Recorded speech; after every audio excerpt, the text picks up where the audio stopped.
Hi everyone, my name is Regina McClinton and I am so pleased to be working with you all on understanding your cultural values and how you'll be able to use that understanding and information in your work. So let's begin with the obvious question, what are cultural values? Every culture has values around what they believe is good, what is right, what is fair, what is just. So, for example, every culture has values about time, but each culture's specific value about time is not necessarily the same. For example, in German culture and several European cultures, time is very precise. You start right on time, but there are other cultures where time is more fluid. So if there is a meeting tomorrow morning, it might not happen until tomorrow afternoon, but it will happen tomorrow. All right, so there are different values that cultures have, and the orientations of specific cultures around those values varies, as we just talked about with time. So I want to step through several cultural values that we have found are universal to every culture. So every culture, for example, values time, but how it is oriented around that value is different. And then you're going to get a handout that you will be able to use for a self-assessment of your own cultural values, because what we have found is that this principle actually works on the individual level and for the whole cultural level. Then you're going to do an exercise where you map your cultural values and get an idea of what it looks like for your entire group, right? So now your group is a culture. And so in getting an idea of what the whole group's orientations around these values are, will help you to better understand yourself as a unit and how you might be thinking about interacting with and using and functioning within differences. So we'll have a little bit more on that at the end. Let's begin with one aspect of time, and that is, does the culture function more in a linear or monochronic fashion or a non-linear or polychronic fashion? So what do the differences look like? In a linear fashion, you have task number 1, you complete that, then you move on to task number 2, you complete that, and then you have task number 3. In a non-linear context, that meeting might have multiple things going on in it, none of them having more importance than the other. So if you're a linear time person and you're meeting with a group that is non-linear or polychronic, they may be on the phone during the meeting, answering questions from the secretary, perhaps other things, and it doesn't mean that they value the interaction or the work with you less. It's just that there are other things going on. Our second aspect of time is time orientation. A culture or individual can have a short-term time orientation, and in that case, they're focused on what needs to be done now. So if you think about a person's paycheck or a nation's budget, same thing here. A short-term orientation means you're spending on what you need to cover now.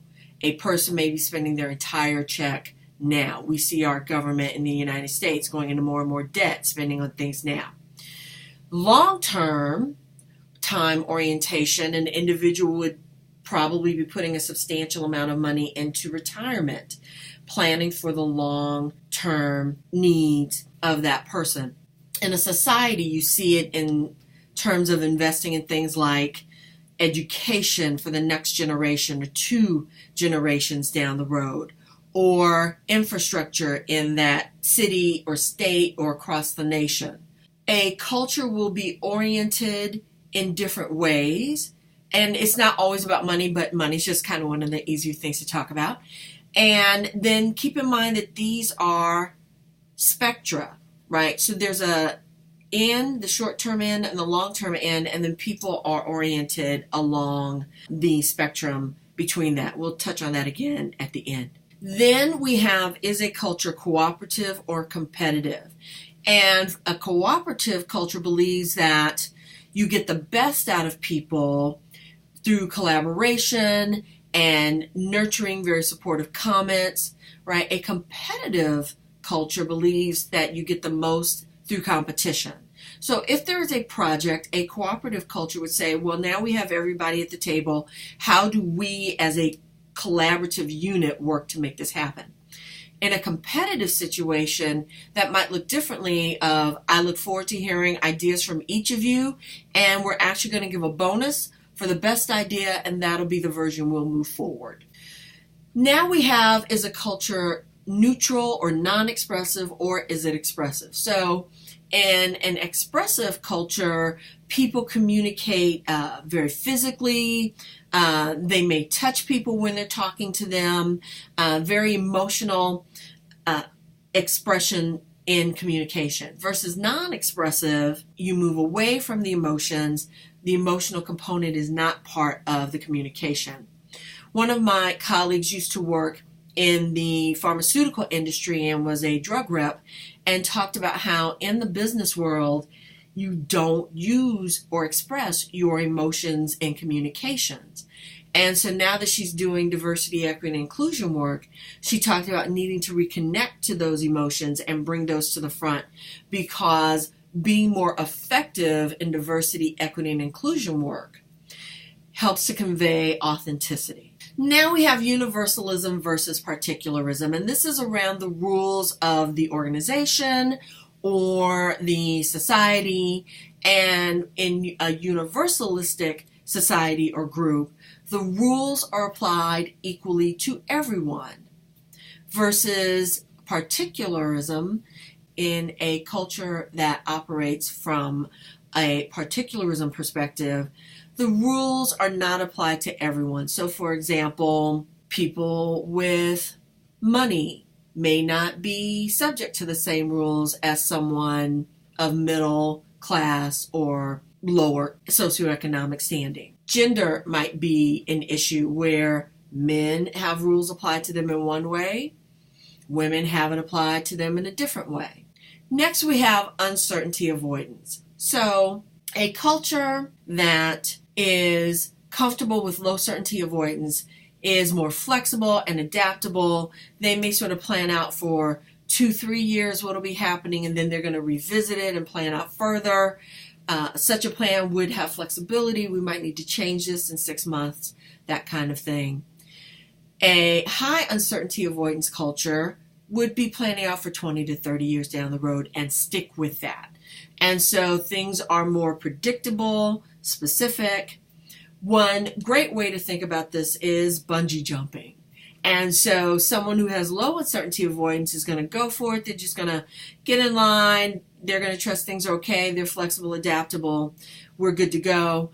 Versus high uncertainty avoidance, that person is going to want to research the best places, understand the training that the staff have had, check out the equipment for its safety. And it's not to say that someone with low uncertainty avoidance doesn't care about those things, but if they come up in a line and a couple other people have gone and it looks good, hey, I think we'll be okay as well.